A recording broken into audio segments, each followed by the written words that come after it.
درست منكم بالأمس طلبا، تتذكرون؟ من يستطيع أن أعوذ بالله من الشيطان الرجيم. بسم الله الرحمن الرحيم. والضحى والليل إذا سجى ما ودعك ربك وما قلى وللآخرة خير لك من الأولى ولسوف يعطيك ربك فترضى.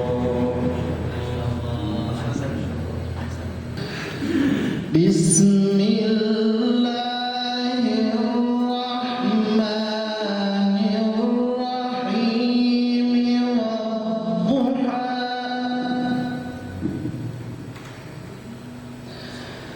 والليل إذا سجى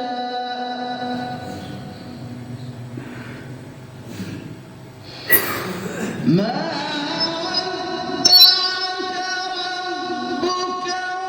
ودعك ربك وما قلى وللآخرة خير لك من الأولى ولسوف يعطيك ربك فترضى.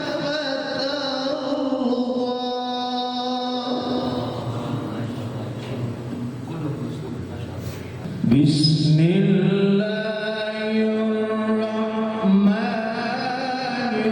الرحيم.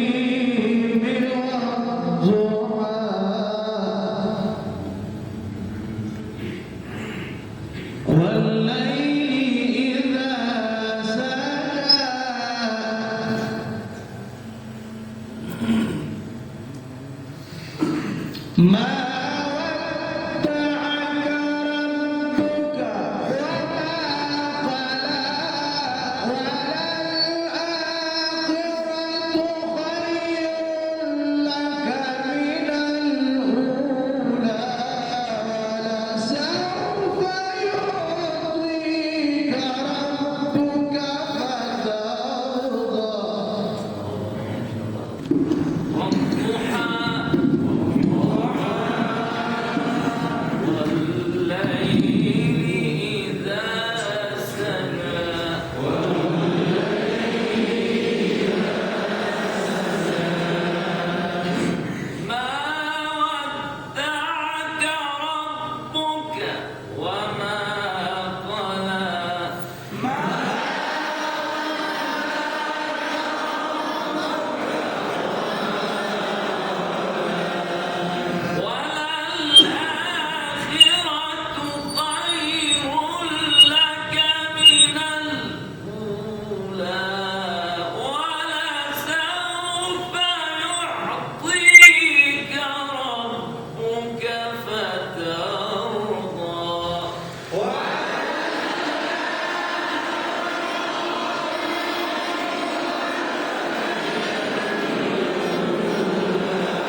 والليل إذا سجى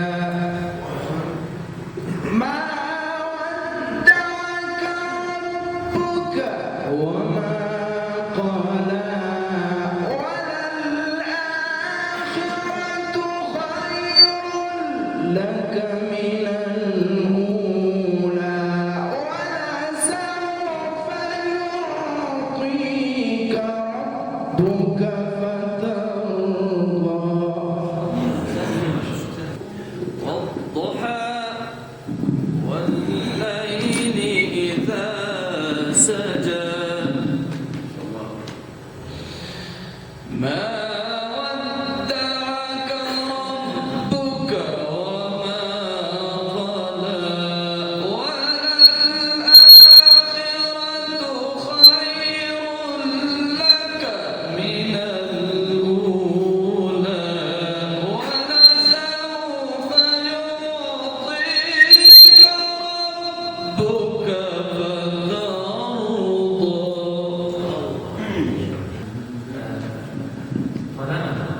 طالما بفضل الله أصبح المقام في ذهنك، أنت قل ما تشاء، لا تحفظ منه الأسلوب الذي قلته.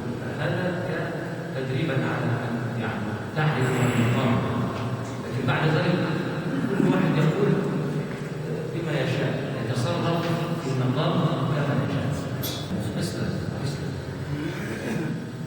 نحن كنا في الآن في شارع اسمه شارع الفندق، اسمه شارع علي جناح في الفندق. أنا أتيت من الفندق إلى هذا المكان في طريق معين. الشيخ يمكن أن يأتي أيضا من الفندق إلى هذا المكان، لكن من طريق أخرى، وهذا الشيخ يأتي من طريق آخر، لكنه بدأ من الفندق وانتهى إلى المسجد. كل له طريق خاص، صحيح؟ أيوة. لكن نبدأ من هذا المكان وننتهي في هذا المكان، لكن كل واحد له طريقة خاصة. ممكن أن يأتي هكذا، ممكن أن يدور هكذا، لكن يبدأ وينتهي. تطبيق على الكلام الذي قلته، كل واحد مثلا أنا أقول والضحى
God.